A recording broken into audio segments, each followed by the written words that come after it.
കോൺഗ്രസ് നേതാവ് കെ മുരളീധരൻ പറഞ്ഞത് ആരോഗ്യമന്ത്രി മന്ത്രിപ്പണി നിർത്തി റിപ്പോർട്ടറിലോ കൈരളിയിലോ വാർത്ത വായിക്കാൻ പോകണം. എത്രയും പെട്ടെന്ന് വീണ ജോർജിന്റെ രാജി എഴുതി വാങ്ങി അവരെ കൈരളിയിലോ റിപ്പോർട്ടറിലോ വാർത്ത വായിക്കാൻ അവർ എത്രയും പെട്ടെന്ന് പറഞ്ഞയക്കുക. ഞാൻ ഈ രണ്ട് ചാനൽ പറഞ്ഞ അവരുടെ ബഹുമാനക്കുറവുണ്ടല്ല കേട്ടോ. കാരണം മുഖ്യമന്ത്രി വിചാരിച്ചാൽ എളുപ്പം ജോലി കിട്ടുന്ന രണ്ട് ചാനലായതുകൊണ്ടാണ് ഞാൻ അതിനെക്കുറിച്ച് പറഞ്ഞത്. അല്ലാതെ ഞാൻ ഒരു ചാനലിൽ മോശമായിട്ട് പറയല്ല. എല്ലാ ചാനലിനോടും മാധ്യമത്തിനോടും ബഹുമാനമുള്ള ഒരാളാണ് ഞാൻ.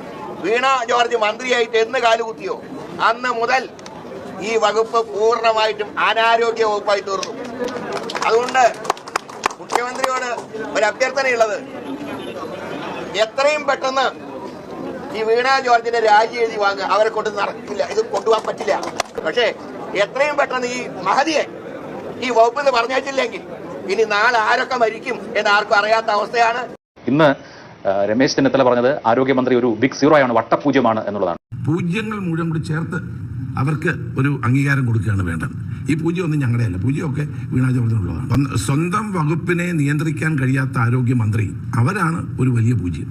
ഈ സാഹചര്യത്തിൽ വളരെ കൃത്യമായ ആക്രമണം ചെന്ന് നിൽക്കുന്നത് ആരോഗ്യമന്ത്രിയിലാണ്. മറുപടിയുണ്ടോ? തീർച്ചയായിട്ടും ഉണ്ടല്ലോ. ഈ ആദ്യം പറഞ്ഞ വ്യക്തി കെ മുരളീധരൻ, അദ്ദേഹം കേരള രാഷ്ട്രീയ ചരിത്രത്തിൽ സ്വന്തമായ ചരിത്രം സൃഷ്ടിച്ച ആളാണല്ലോ.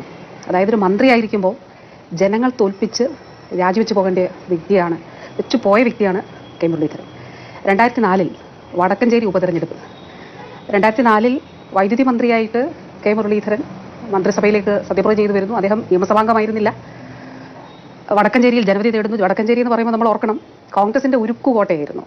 വളരെ വലിയ ഭൂരിപക്ഷത്തിൽ കോൺഗ്രസിന്റെ സ്ഥാനാർത്ഥി ജയിച്ച മണ്ഡലത്തിൽ ആ MLA രാജിവെപ്പിച്ച് അവിടെ മത്സരിച്ച് ജനങ്ങൾ തോൽപ്പിച്ച് അന്ന് ശ്രീ AC മൊയ്തീനോട് ദയനീയമായി തോറ്റ് മന്ത്രി സ്ഥാനം രാജിവെച്ചു പോയ വ്യക്തി കെ മുരളീധരൻ പറയുകയാണ്, ബഹുമാനപ്പെട്ട മുഖ്യമന്ത്രി എൻ്റെ രാജി ചോദിച്ചു വാങ്ങണമെന്ന്. അത് നല്ലൊരു കാര്യമാണ് അദ്ദേഹം പറഞ്ഞത്. മറ്റൊരു കാര്യം കൂടി ഉണ്ട്, അതിന് മറുപടി അർഹിക്കുന്നില്ല. കാരണം അദ്ദേഹത്തിൻ്റെ മദാമ പരാമർശവും അലൂമിനിയം പട്ടേൽ പരാമർശവും എന്താണ് മുക്കാലിയിൽ കെട്ടിയിട്ട് അടിക്കണം എന്നുള്ള പരാമർശമൊക്കെ നിലനിൽക്കുമ്പോൾ താൻ കോൺഗ്രസ്സുകാരനാണെന്നും ഇവിടെ ഉണ്ടെന്നും നേതൃത്വത്തെ മണികളെയൊക്കെ ഓർമ്മിപ്പിക്കേണ്ടത് അദ്ദേഹത്തിൻ്റെ ഒരു കടമയാണല്ലോ. അപ്പോൾ അദ്ദേഹം ഇങ്ങനെ ഇടയ്ക്കിടയ്ക്ക് പറഞ്ഞുകൊണ്ടിരിക്കും, നമ്മൾ അത്ര പ്രാധാന്യത്തിന് കൊടുത്താൽ മതി. അതിലൊരു കാര്യം കൂടിയുണ്ട്, അദ്ദേഹം പറയുന്നത് കേട്ടു, അദ്ദേഹം സ്വയം ഒരു പുരുഷനാണ് എന്ന് പറയുന്നതുകൊണ്ട് സ്ത്രീയായ ഞാൻ അദ്ദേഹം പറയുന്ന രീതിയിൽ ഞാൻ അതിനോട് പ്രതികരിക്കുന്നില്ല.